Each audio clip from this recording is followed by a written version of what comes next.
Welcome to another episode of the show. Today we're once again welcoming Pam from Peace Vale Farm to the show. How's it going again today, Pam? It's going great. Thanks. Thanks so much for being here. I think this is your third time on the show, and it's timely because I did notice last week that you guys are now offering a farm grocery box, which we're going to talk a bit about in a little bit. But I thought we'd start kind of at the beginning for you. Of course, you have the Peace Vale Farm. You grow vegetables and all that good stuff. You also raise cattle. What got you into that to kind of start with? And then how did you turn that into a business where you thought I could kind of sell and do meat cutting and these sort of things on the side at farmers markets or out of your own kind of farm stand that you have on the property? I guess it just kind of has evolved since the beginning. My grandmother always grew a great big garden, and she always had lots of extra to share. Mm-hmm.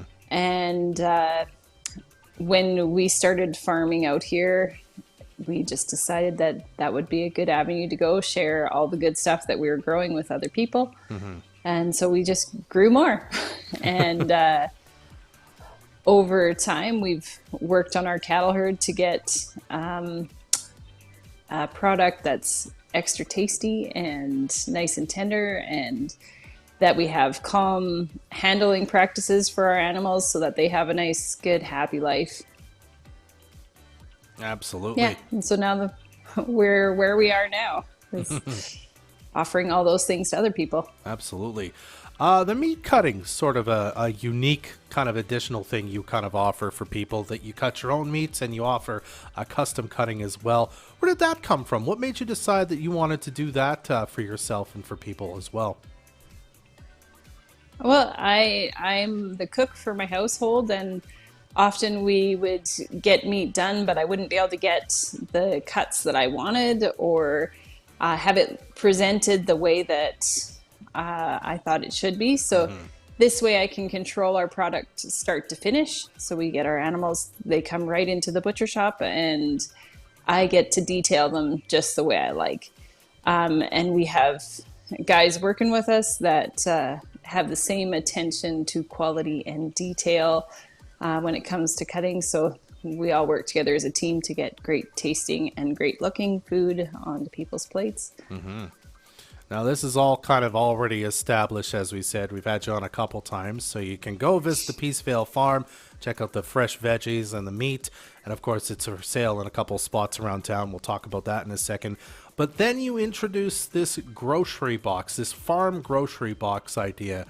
Where did that idea come from, and what made you decide that this was sort of another thing that you can offer people, maybe for convenience or whatnot? Yeah. We usually set up our grocery boxes to have, whatever vegetables are ready at that moment. So you can have the freshest stuff we can offer. Usually put in a wide variety of meats. And then also we usually add something sweet in there, or a baked good of some kind.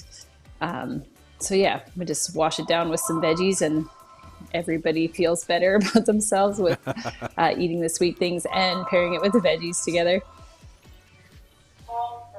I hear a good an old tradition on this show is somebody getting the phone ringing while they're here. All right. Well, Yes. this grocery box program is brand new, as I understand it. If people are interested in getting involved, maybe they want to start purchasing them from you. How do they do it? How do they get their orders in? Typically, we just post when we have enough stuff to offer for a box. Okay. So we'll post through Facebook or Instagram, and people can just order once we post. So we don't have a subscription box because we're not consistent enough on our end. If we're chasing cattle around or working on other projects, we won't have time to do the grocery boxes. But so we just post it when it works out well for us and when the garden is producing well. And then people just message or email or text to put their order in and secure their box. And yeah, that's kind of how we've been working so far. And also, like, we're not bound to the weekly box that we're planning to do. If anybody ever wants to just come out shopping, we offer all of our stuff through the shop at any time. And sometimes we just go shopping in the garden. If you come out to the farm, we'll just take a few minutes and go through the garden and pick the things you'd like. Wonderful. If people want to come shopping, check out the meat shop, the farm stand. Where can they find you? So we're just 8 minutes from town. If you head east out of town on 100th Ave out past the airport, you'll come to a T in the road. At the T, you go left, and where the first driveway on the right, there's a great big concrete silo and a sign on our driveway, sign at the T, pointing you in the right direction. Gotcha. And then finally, if people aren't feeling up for the trip or they happen to be out and about and in town, you've got your stuff for sale in a couple spots around here as well, too, hey? Yeah, for sure. We've just recently started with having some of our items down at the Taylor Trading Post. Den Vegan's carrying a few of our things, and Grill Pros in Fort St. John has a well-stocked freezer as well. So 3 options, all ends of town that you can go shopping, as well to get local meats from our butcher shop and our farm. Perfect. All right. Well, if you want more information on the grocery box, on where to find the Peace Vale Farm, all that good stuff, best way is to follow them on Facebook for when you announce when you're going to do another one. You can also get in touch with Pam at 250-329-7268. Pam, thank you again so much for taking some time to chat with us today. I know you're very busy right now. Always. Yeah, no problem at all. I appreciate it. All right. The Energetic Eat is brought to you by the Fort St. John Co-op. Let's take a listen to some homegrown